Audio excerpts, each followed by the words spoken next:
I got a 95 Chevy. It's got a crank, no start. I got no power to the coil packs. No power to the coil, no power to distributor. I came over here to this fuse box, and you see this ECM1 and engine 1. I have no power. Got my test light here. When you turn the key over, you're supposed to have power at these two. Go check. Turn on the key.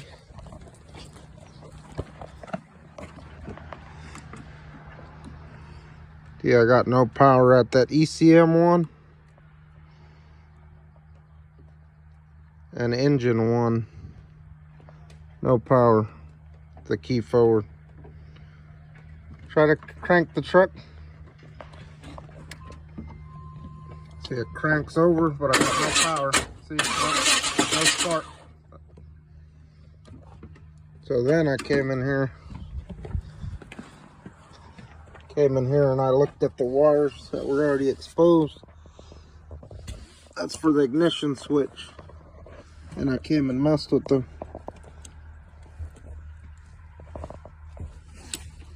The key forward. Oh, accidentally hit it with the key.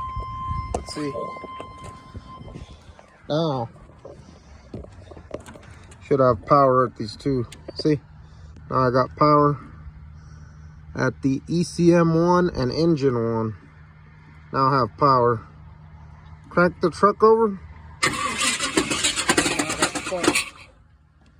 Crank it over.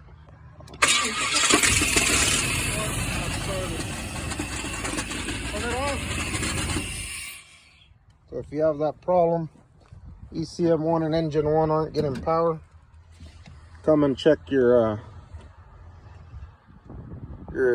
key ignition. It's this box. It's easy to replace. It just goes down here and screws in. All right, hope that helps.